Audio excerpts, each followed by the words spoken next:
Muy bien, aquí estamos para seguir pensando en voz alta. Saludo a quién y a quiénes. Hola, don Nico Marcicó. ¿Cómo está, Horacio, querido? Buenas Bien. noches. Don Osvaldo. ¿Cómo le va, maestro?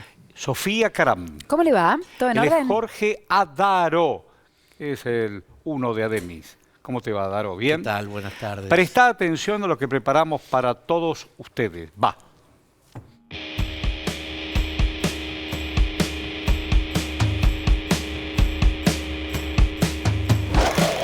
Queremos que la educación pública sea sinónimo de libertad y de progreso. Por eso es que estamos acá proponiendo la revolución educativa para toda la Argentina. Y que quede claro, y ya lo demostré, yo por la educación me planto y me la banco. Se lo dijimos bien claros, con la educación no.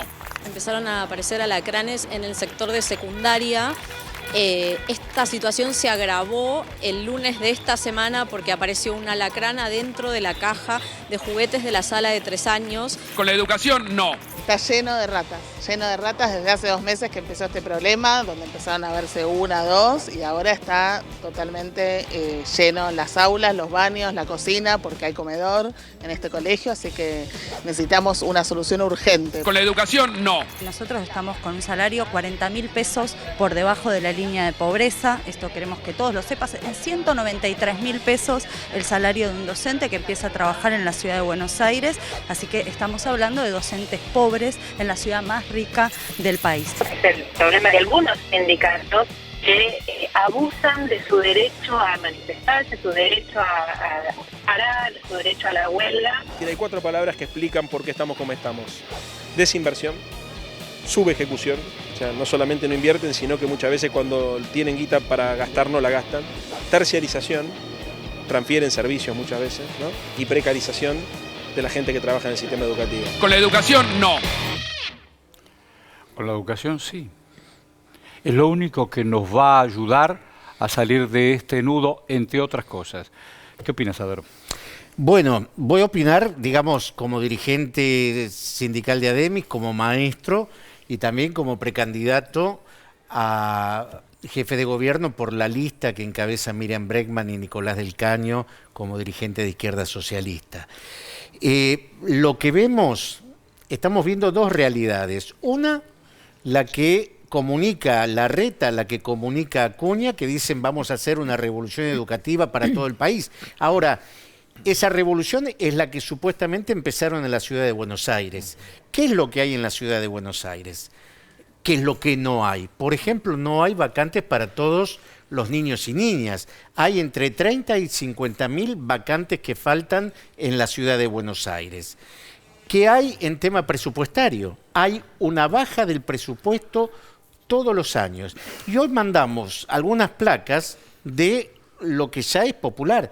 Ratas en las escuelas, pero las imágenes realmente son muy elocuentes. ¿Cuál fue la medida que la ministra de Educación planteó para este problema? Mandar gatos. Llevar algunos gatos a las escuelas. Bueno, esto que parece un chiste. De verdad. Mandar gatos. No, me supera. Exactamente. Aquí la señora Sofía Caram tiene una pregunta. ¿Cómo va? Buenas tardes, ¿Qué tal? noches. Buenas tardes. ¿Qué cantidad de escuelas se construyeron en estos últimos 16 años de macrismo en la ciudad de Buenos Aires? La verdad que no sé qué contestarte, porque si uno va a los datos oficiales, primero hablaban de 56 escuelas, ¿sí? Que nosotros las buscamos, pero la verdad que nunca llegamos a 56. Y entre ellos está a nivel inicial, porque digo, por la problemática de falta de vacantes. Tal cual, efectivamente, también estaba dentro de eso. Ahora de golpe, Larreta habla que han construido 100 escuelas. No encontrábamos las 50 y pico, menos vamos a encontrar las 100 escuelas. Y el nivel inicial tiene la gran problemática.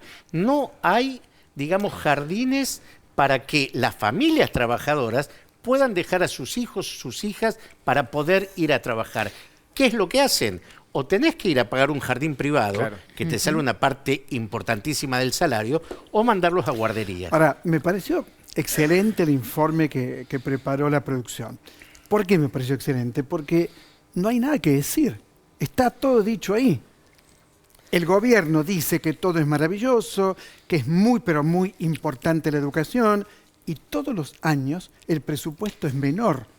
¿Cómo enfrentan un discurso tan hipócrita al menos, ¿no? Lo que pasa es bueno, ¿no? Porque ¿cómo enfrentamos? Sí. Y lo enfrentamos protestando, lo enfrentamos denunciando.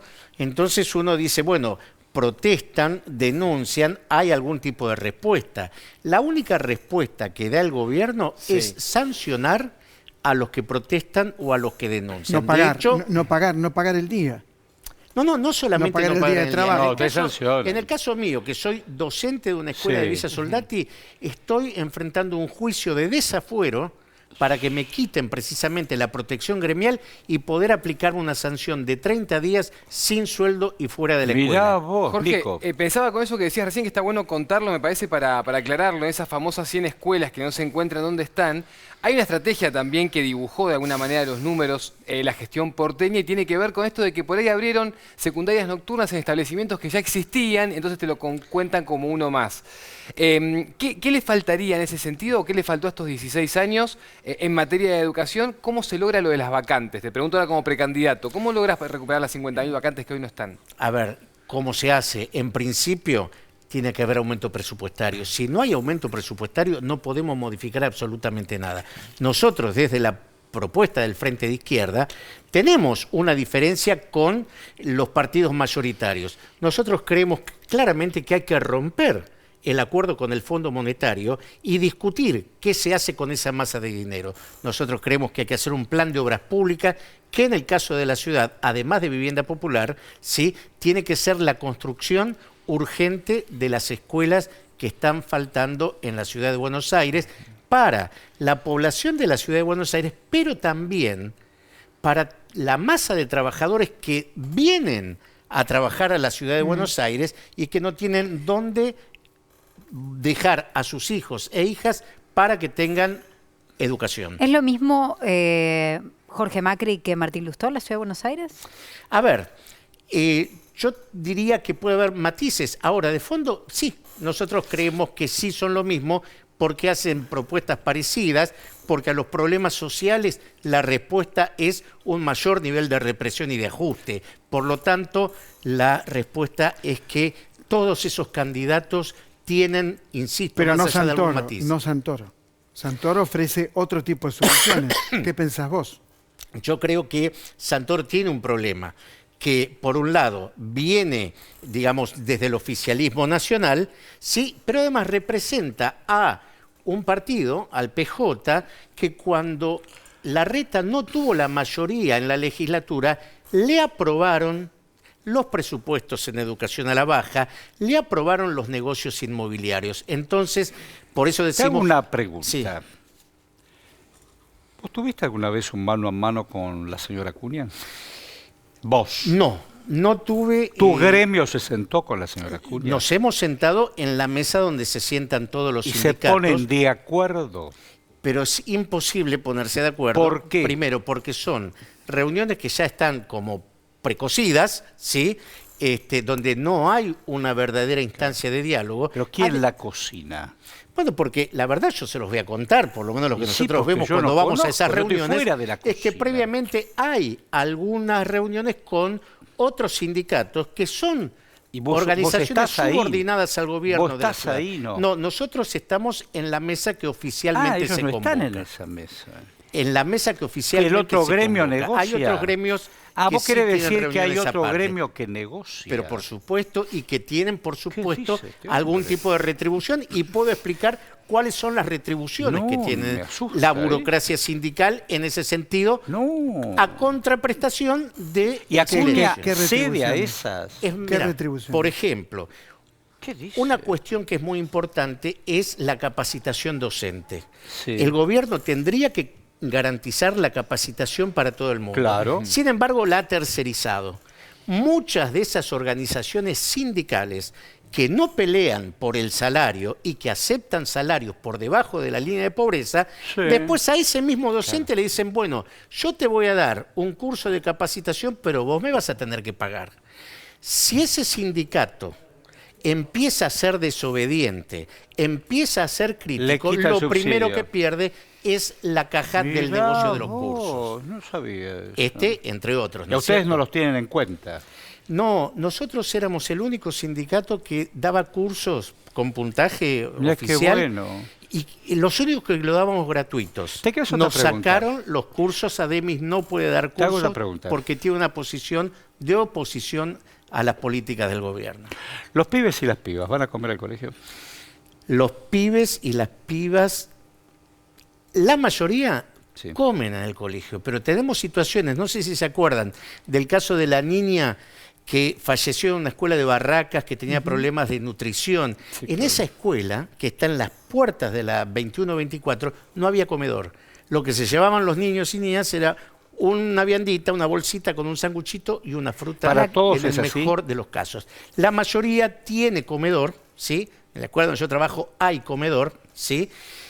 Ahora, el punto es que tiene que ser, imagino la pregunta que sigue, ¿qué comen los chicos? Por ejemplo. Bueno, por ejemplo, yo los invitaría a que vengan No, un día. decime, un día cualquiera. ¿Qué Muy, comen? muy mala comida, ¿Qué muy mala comen? comida. Mala comida, las raciones, hoy mostrábamos una foto del comedor de la escuela 18 de Lugano, Sí. medio plato con un guiso, ¿sí? Dios mío. Esto es lo que comen los chicos, comida que muchas veces, además de insuficiente, no tiene Claro. la calidad que merecen los chicos Y que que muchas probablemente veces tienen es eso la como única. único Claro, alimento. es la única comida del día. No queríamos pasar de largo sin escucharte. Tu testimonio para nosotros es importante. Muchísimas gracias. Bueno, Álvaro, ¿eh? muchísimas gracias a Gracias, ustedes Jorge. y obviamente, discúlpenme, pedimos el voto para el Frente de Izquierda, para la lista de Miriam Bregman del Caño y en la ciudad para Jorge Adaro. Dale. La vida sigue así. Dale.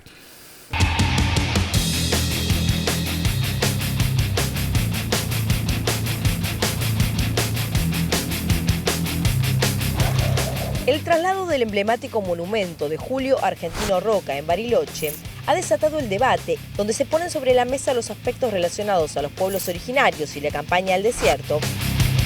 La palabra que se utilizaba más seguido era exterminar a los indígenas de la Pampa y la Patagonia, ya era criticada por numerosos sectores. Era criticada por partes de la iglesia, era criticada por parte de la prensa. El editorial de Bartolomé Mitre del 16 de noviembre de 1878, cuando él dice que el ministro de guerra, en ese momento Julio Argentino Roca, estaba cometiendo un crimen de lesa humanidad contra los ranqueles en ese momento.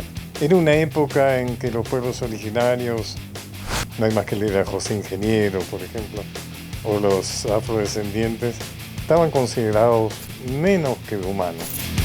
Hay debates en el Congreso Nacional que dicen explícitamente qué vamos a hacer con los indios, ¿no? Se decía así, qué vamos a hacer con los indios que trae el general Roca.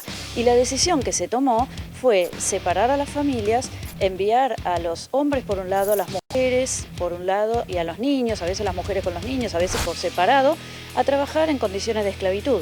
El hecho de que no se acepte decirle genocidio a lo que sucedió en nuestra historia tiene que ver con una cuestión política, tiene que ver con que, como he dicho en otras ocasiones, el general Roca no es un héroe nacional, es un héroe de clase, porque posibilitó la acumulación de capital y de territorios para un sector que todavía sigue teniendo peso en la interpretación de la historia nacional.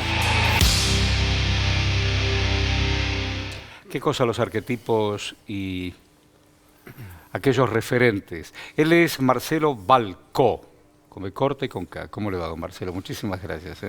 Muy bien, gracias por la invitación. Don Marcelo, además de historiador y hombre de estudio, ¿quién fue Roca? Más allá del libro de Félix Luna y algunos referentes. Roca fue, como acabamos de escuchar, un héroe de clase. Roca, la historia oficial, que es la obra maestra de la oligarquía, se dedicó a premiar a sus benefactores. Roca es un gran benefactor de clase. Entonces, Roca encima no solamente tiene que ver con el tema indígena, porque él tiene que ver con el tema de la corrupción. Por ejemplo, Sarmiento, en 2 de sus diarios, El Nacional y El Censor, habla de la corrupción del clan Roca. Una cosa que no se toca. Entonces, esa historia oficial que puso en altos pedestales a individuos que seguramente merecen prontuarios, y ahora está cambiando el paradigma. ¿En qué favoreció Roca a esa clase dominante a la que usted se refiere? Por ejemplo, dio 40 millones de hectáreas a 40 millones. 40 millones de hectáreas a 1.845 familias de la sociedad rural. Una operación inmobiliaria. Desplazando a los pueblos originarios. Y lo más triste... 40 millones. Sí, y lo más triste, Estanislao Ceballos habla de las 15.000 leguas en aquel momento. Entonces, esas tierras se las dejaron en forma improductiva, se la dejaron librada a la pasión del toro para la reproducción ganadera. Ni siquiera imitaron a sus admirados Estados Unidos, en donde allá, con las tierras que quitaron a los indígenas, hicieron parcelas productivas. Acá enormes latifundios improductivos. A 1.800 familias. Y con ese anclaje, llegando al presente, viendo quiénes han defendido o están defendiendo el monumento a Roca en el Centro Cívico de Bariloche. Bueno, tenemos acá en Buenos Aires, frente al INDEC, a pasitos nada Diagonal más de Sur, ahí Plaza pleno de centro Mayo, porteño. exactamente, uno de los monumentos más grandes de la ciudad de Buenos Aires, que es a Julio Argentino Roca. ¿Cómo ve la reacción y de los sectores que han reaccionado? La diagonal se llama Roca. De los sectores que han reaccionado en defensa de la figura. Antes de responderte esto, te digo brevemente, ese monumento de la Diagonal Sur, ¿quién lo hace? ¿A quién se le ocurre? Al hijo de Roca, a Julito Roca, que decide hacer un monumento a su papá con la plata de nosotros. En la época... ¿Qué época? Fraude patriótico. Que tanto Osvaldo Bayer... Bastante coherente, ¿no? Digo, igual. Hacernos pagar a todos cosas de oligarquía. El querido y recordado Osvaldo Bayer, tuve la suerte de ser amigo de él y de viajar con él incluso a Alemania, decía que era una operación inmobiliaria. Una importantísima operación inmobiliaria, que es también lo que vos estás trayendo. Porque cuando vos repartís la tierra... grandes extensiones de tierra. A muy pocos. A muy pocos, que la pueden tener para andar a caballo o para mirar las puestas del sol. Bueno, es una operación inmobiliaria. Encima, Roca, que está en ese alto pedestal, traiciona a Mayo. Traiciona a la Revolución de Mayo. ¿Por qué? La Revolución hace la Asamblea del año 13. Quema de instrumentos de tortura, libertad de vientres. Roca es tucumano, quiere ser presidente, va a ser 2 veces presidente, no elimina a la mayor cantidad de indígenas en Pampa, Patagonia, los arrea, los embarca y los trae a Buenos Aires, más de 19.000, y los reparte como sirvientitas, peones de antecocina, reintroduce la esclavitud. Algunos lo llevaron a reintroduce. Escuchá lo que está diciendo. O sea, por eso el prontuario. Quería volver a eso, quería volver al anclaje de esto de, bueno, quiénes defienden hoy esa figura. Y después también un sector que tal vez pueda decir, hay que poner en contexto en la época, ¿no? Mira, el argumento de que don Julio era un hombre de su época y nosotros somos muy crueles, somos ahistóricos, demasiado progres, somos cerrados, porque lo miramos con la mirada del año 2000. Porque la educación pública, Ahora, el cementerio, el matrimonio. Durante toda la historia hubo esclavistas y abolicionistas. Estaba Jorge Rafael Videla y Rodolfo Walsh. Eran hombres de su época. Este pensaba A, este pensaba B. Es verdad. Entonces, la historia no es una meseta.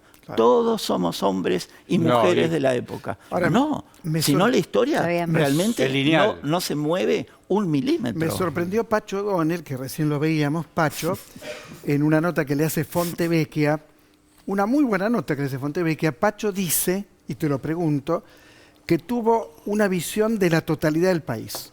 Que Roca pensaba que la Argentina era de La Quiaca a Tierra Era del la Fuego. civilización y barbarie. Exactamente. Y que tuvo esa visión y él, Pacho Donel, toma lo interpreta esto como así. positivo. Esto como positivo. Bueno, eso es lo que se le suele rescatar, no la matanza, ¿no? Incluso hay un argumento la que matanza dice, de y aborígenes, que se usa mucho en esos sectores específicos, que es el argumento de, bueno, tenemos la Patagonia gracias a Roca, ¿no? Porque si no esa Patagonia hubiese sido chilena. Digo, es un argumento que va en esa línea exactamente, va en y que esa se usa línea. mucho, Eso Marcelo. lo dice ¿Cómo se Pacho desarma Donel. eso? ¿Qué pensás vos? Se desarma con lo que estamos diciendo, porque Roca también tiene que ver con la legislación. Todos creen que Roca tiene que ver con los indígenas.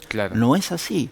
En la primera barre toldos, en la segunda presidencia se ocupa del movimiento obrero, que recién ahora tuvimos un compañero que hablaba de los problemas de los trabajadores. A ver, contanos ahora, eso. Roca legisla la ley más represiva de la historia, que es la 41-44, la ley de residencia, que aunque dice residir, hace hincapié en expulsar. ¿A quién? A ese extranjero, a ese polaco, a ese italiano, que ¿qué querían? ¿Quedarse con las vacas? ¿Ser dueño de las ovejas? No. Descanso dominical pago. Sí. Claro. Nombrear bolsas de 120 kilos en el puerto. La Patagonia rebelde que nos contó lo que contó Osvaldo. Entonces, y de paso, que la audiencia sepa, el papá de la criatura de desmonumentar a Roca no es Balco, es Bayer. Claro. Pero el tema de la legislación, fíjate, tema de la legislación, tema de la corrupción del clan, lo dice Sarmiento. El tema del delito de lesa humanidad lo dice Mitre. Son dos muchachos de la generación del 80, no es Balco. Entonces, hay una serie de cosas que demuestran que este individuo no merece esos pedestales. Claro. Él merece prontuarios, porque él no es un héroe de Argentina. ¿Qué te dicen los es un héroe de la élite. ¿Qué te dicen los conservas? Claro. Sí, bueno, no se escucha poca gente. No se escucha poca gente. Entonces lo voy a decir. Por ejemplo, entre nosotros. Me han dicho, por ejemplo, cartonero de la historia. ¿Qué tal? ¿Te gusta esa? Bueno, fue original, ¿eh? Cartonero de la historia, porque nos dedicamos a juntar chapas de calle por el tema de la señalística. Pero para mí lo tenés que agarrar y ponerlo a favor. No, yo lo puse a favor. Eso fue en la época en que todavía Osvaldo vivía, y yo se lo dije a Osvaldo. ¿Y qué te decía? Y Osvaldo dijo, Marcelo, mire lo que nos dijo. ¿A qué te lo decía con un Campari en el medio? Mi amor. Y más también. Y en el cuchitril. No, el tugurio. El tugurio. Decime una cosa, vos tenés un libro para que la gente te conozca un poco más. ¿Vos tenés un libro sobre esto? Tengo 16 libros. Bueno, sí, se llama El cartonero de la historia. Claro, El cartonero. Hay pedagogía de la desmemoria, crónicas y estrategias del genocidio invisible, o pedestales y prontuarios, que es lo que... Pedestales y prontuarios. Yo le digo a la vasta audiencia, vastísima audiencia en Bonn, que no solo que estamos de los compañeros, por favor, que nada es más peligroso que una estatua en su aparente inmovilidad, porque la estatua está inmóvil, pero derrama sentido, derrama significación. Yo sé también literatura, como sabemos todos. Juan Tenorio, cuando habla con el monumento y el monumento le habla. Le habla a él. Sí. Le digo un montón de gracias. Te digo gracias. Repetime cómo se llama uno. Tenemos, nos dan 2 minutos más porque es muy interesante, nos dice la teleaudiencia. Una pregunta, por favor. Marcelo, te pregunto, ¿cómo crees, y recién lo decías, ¿no? ¿Cómo caló esto también en términos culturales? Digo, lo que pasó en Bariloche que veíamos en el disparador, claramente es eso. La justicia fallando a favor de que quede ahí, ese espacio va a haber un monumento a madres y abuelas. Pero nosotros reflexionemos un momento. Es lógico que la derecha, que los conservadores defiendan a su benefactor. Sí, claro. Es justo, es justo. Pero nosotros no nos tenemos que abrumar porque hay una cautelar de un juez. Nosotros tenemos que pensar que hace 30 años esto no pasaba. Claro. Hay otro paradigma, hay otra cosa que está flotando en el aire de la historia. Nadie va a decir que estaba bien masacrar pueblos aborígenes. Ahora lo dicen con todas las letras la derecha. Bueno, momento. Han reprimido en Jujuy y hoy fuimos testigos y están en Buenos Aires hijos y descendientes de pueblos originarios para pedir no solamente basta de represión, sino que no se lleven los recursos naturales. Hoy yo escuché y hablé con un hombre que me dijo, yo no voy a tener agua porque yo crío mis ovejas y mi maíz. Y si van a sacarlo de la montaña, necesitan ese agua. Y yo no la voy a tener como no la tuvieron mis antepasados. Ahora sí te digo un montón de gracias, Balco. Solamente agrego... Lo que quieras. Es lento, pero viene. Lento, pero viene. ¿Quién decía eso? León Felipe. Claro, y después lo refrendaba también don Mario Benedetti. Gran poeta español, León Felipe. Gracias. Gracias. Chao, Osvaldo. Chao, Nick. Chao, Horacio. Chao, Sofía. Hasta mañana. No te vayas. Estás en la televisión pública.